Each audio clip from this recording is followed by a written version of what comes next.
आने वाली पहली संस्था है जो बच्चे का सामाजिकरण करने में महत्वपूर्ण भूमिका अदा करती है। बालक परिवार के बाद सबसे पहले स्कूल में जाता है और स्कूल के बाद कॉलेज और यूनिवर्सिटी तक जाता है। ये सारी संस्थाओं में वो जहाँ जाता है नए नए दोस्त बनाता है, उनसे नई नई बातें उसको सीखने को मिलती है। इन दोस्तों के अतिरिक्त वह अन्य लोगों के साथ भी संपर्क में आता है और उसमें विशेष रूप से अध्यापक के संपर्क में वह आता है। अध्यापक और विद्यार्थी जो है जब संपर्क में आते हैं तो टीचर क्या करता है, बच्चे को केवल किताबी ज्ञान ही नहीं प्रदान करता, उसके साथ साथ उसे उसके जीवन से संबंधित अन्य जानकारी और आदर्श मूल्यों के बारे में भी उसे अवगत कराता है। बच्चा इन मूल्यों को, इन जानकारियों को अपने चरित्र में, अपने व्यवहार में आंतरिकृत कर लेता है। शिक्षण संस्थाएं ही मानव मस्तिष्क को अज्ञानता रूपी अंधकार से दूर करता है। शिक्षण संस्थाएं दूर करती हैं अज्ञानता रूपी अंधकार को और एक ज्योतिपुंज, एक ज्ञान की जो ज्योति है उसको जलाने का काम ये शिक्षण संस्थाओं के द्वारा ही किया जाता है। ये शिक्षण संस्थाएं व्यक्ति को सभ्य बनाने में महत्वपूर्ण भूमिका अदा करती है। इनके बिना ये सभ्य होना अपरिहार्य है। दूसरी संस्था है राजनीतिक संस्थाएं। बच्चों, राजनीतिक संस्थाएं सामाजिकरण में महत्वपूर्ण योगदान देती है। ये संस्थाएं मुख्य रूप से समाज दर्शन और राजनीतिक ढांचे में कानून और प्रशासन और अनुशासन तीनों ही चीज़ों से संबंधित ज्ञान की जानकारी प्रदान करने का काम करती है। जहां राजनीतिक दल हमें सहयोग, प्रतिस्पर्धा करना सिखाते हैं, वहीं अपने अधिकार और कर्तव्यों के प्रति भी जागरूक करने का काम करते हैं, चाहे वो मतदान के रूप में, चाहे कहीं और रूप में। ठीक है, तो ये आपने देखा होगा, छोटे क्लासों से ही आप लोगों ने अपने स्कूलों में भी चुनाव प्रक्रिया को देखा होगा। और ठीक है, चुनाव की प्रक्रिया अलग अलग जगह पर अलग होती है। स्कूलों में थोड़ी अलग प्रकार की होती है, कॉलेज में आने पर अलग स्तर पे आ जाती है और यूनिवर्सिटी पे आने पर अलग स्तर की प्रक्रिया होती है चुनाव की। लेकिन ये चुनाव कर स्कूल, कॉलेज और यूनिवर्सिटीज़ में कराने का मेन मकसद यही है कि बच्चों को उनके अधिकार, उनके कर्तव्य के बारे में जानकारी हो और उनकी ड्यूटीज़ के बारे में पता चले उनको, कि उन्हें उनका देश के प्रति, समाज के प्रति, शासन के प्रति क्या दायित्व है, उनकी जानकारी इनको दे सके। नेक्स्ट है आर्थिक संस्था। आर्थिक संस्थाएं व्यक्ति को जीवन यापन करने में सक्षम बनाती हैं। कोई भी व्यक्ति जो जन्म लेता है वो अपनी न्यूनतम आवश्यकताओं की पूर्ति के लिए उसे जिस भी समूह या समुदाय का वो सदस्य होता है, किसी न किसी प्रकार की आर्थिक क्रिया करनी होती है और उस आर्थिक क्रिया के बाद वो उसे जो भी कुछ अर्न करता है उससे अपनी आवश्यकताओं की पूर्ति करता है। ये अलग अलग समाजों में अलग होती है। कहीं वस्तु विनिमय की प्रक्रिया है, कहीं पर रुपया चलता है, कहीं पर कुछ चलता है, आदान प्रदान की प्रक्रिया जो भी है वो होती है और उससे वो अपनी न्यूनतम आवश्यकताओं की पूर्ति कर पाता है। तो ये आर्थिक संस्थाएं क्या करती हैं, जैसे बाज़ार है, बाज़ार में किस तरह का व्यवहार करना चाहिए, दुकानदार और ग्राहक को आपस में किस प्रकार का व्यवहार करना चाहिए, दुकानदार के साथ कैसा व्यवहार किया जाना चाहिए, कस्टमर के साथ किस तरह का व्यवहार किया जाना चाहिए, और समाज के बाज़ार के जो भी रूल्स हैं उनको कैसे फॉलो किया जाना है। ये आर्थिक संस्थाएं क्या करती हैं, बच्चों में सहयोग, प्रतिस्पर्धा, संघर्ष और समायोजन, अनुकूलता आदि को सिखाता है।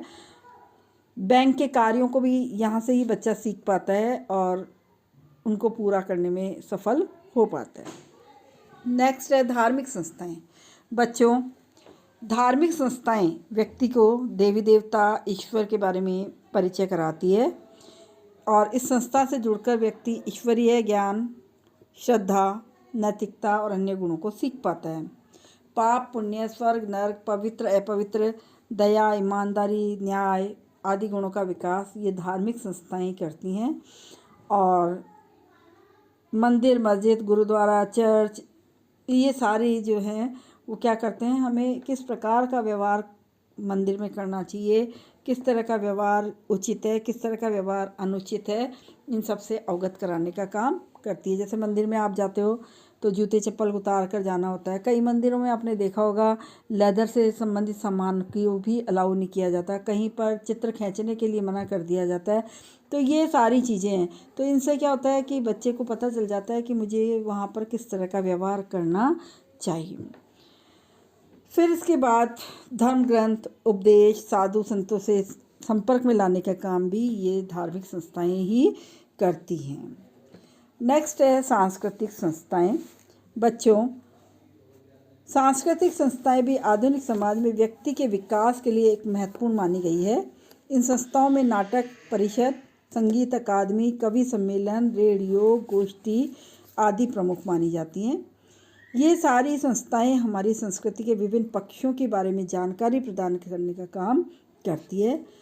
इन पक्षों में हमारी प्रथाएं, परंपराएं, वेशभूषा, साहित्य, संगीत, भाषा, कला, इन सब से अवगत होते हैं हम इन सब सांस्कृतिक संस्थाओं से, और जिससे हमारी पर्सनैलिटी का डेवलपमेंट हो पाता है।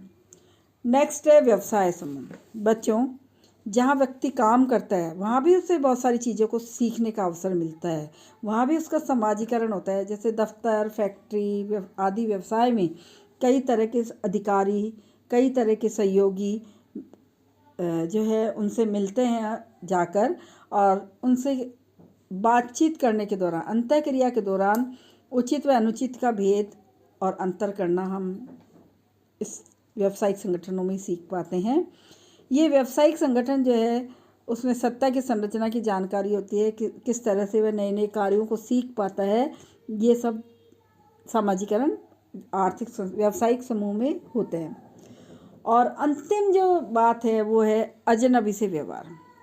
बच्चों, कभी कभी सामाजिकरण की प्रक्रिया में व्यक्ति सिर्फ परिचितों से ही व्यवहार नहीं सीखता है, अपरिचित अजनबी लोगों के से भी किस तरीके का व्यवहार करना है ये सीखता है। अपरिचितों से व्यवहार करने के ढंग को सीखना, जैसे रेल, बस, ट्रेन, एरोप्लेन, इसमें जब हम यात्रा करते हैं तो हम बहुत सारे अपरिचित लोगों के संपर्क में भी आते हैं, और उनसे बातचीत करते हुए किन बातों की जानकारी तथा किससे किस प्रकार का व्यवहार करना है आदि भी सीखने को मिलता है। क्योंकि यहाँ आकर व्यक्ति समझ जाता है कि किस सारी चीज़ें, किसको क्या बताना है, किसको क्या नहीं बताना है, कौन सी सीक्रेट्स बताने हैं, कौन सी सीक्रेट्स नहीं बताने हैं, उसके क्या नुकसान होते हैं। लोगों से बहुत सारी चीज़ें सीखते हैं हम, वो अपने अनुभव बताते हैं कि इस तरह का व्यवहार किया या उस व्यक्ति ने अमुक तरह की जानकारी दी तो उसको ये प्रॉफिट हो गया, ये लॉस हुआ। ये सारी जानकारियाँ इस प्रक्रिया के माध्यम से ही, इन संस्थाओं के माध्यम से ही हमें प्राप्त होती है। तो इस तरह से बच्चों आज हमने देखी सामाजिकरण की द्वितीयक संस्थाएं। अब इसके बाद हम करेंगे सामाजिकरण के सिद्धांतों की बात। सामाजिकरण के जो सिद्धांत हैं, अलग अलग लोगों ने, अलग अलग समाजशास्त्रियों ने सामाजिकरण की प्रक्रिया के अलग अलग आधार बताए हैं कि किस तरह से व्यक्ति का सामाजिकरण होता है, और उसमें ये बताने की कोशिश की है, खास करके साइकोलॉजिस्ट ने, मनोवैज्ञानिकों ने ये बताने की कोशिश की कि स्वयं का विकास किस तरह से होता है। इसमें हम चार्ल्स कूले, मीड और फ्रायड और दुर्खेम, इनके सिद्धांतों की बात करेंगे आगे, और स्वयं का विकास जो है उसके लिए किस तरह से समाजशास्त्रियों ने, मनोवैज्ञानिकों ने अपने सिद्धांतों का निर्माण किया, इसकी चर्चा करेंगे।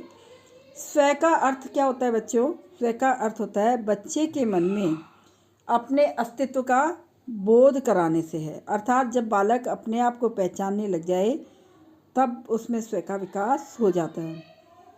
किंग्सले डेविस कहते हैं सामाजिकरण सामाजिकरण की आत्मा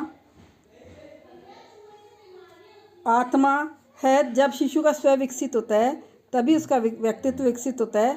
जैसे जैसे बालक का समाज के लोगों के संपर्क होता है तो वही समझने लग जाता है कि लोग उसके बारे में क्या सोचते हैं। उसे लोगों के अनुरूप क्या करना है, क्या नहीं करना है, क्या उचित है, क्या अनुचित है, ये सब स्थितियाँ स्व के विकास होने के बाद ही बच्चा समझ पाता है। तो इस तरह से हम अलग अलग सिद्धांतों की चर्चा कल करेंगे। आज के लिए इतना ही। धन्यवाद।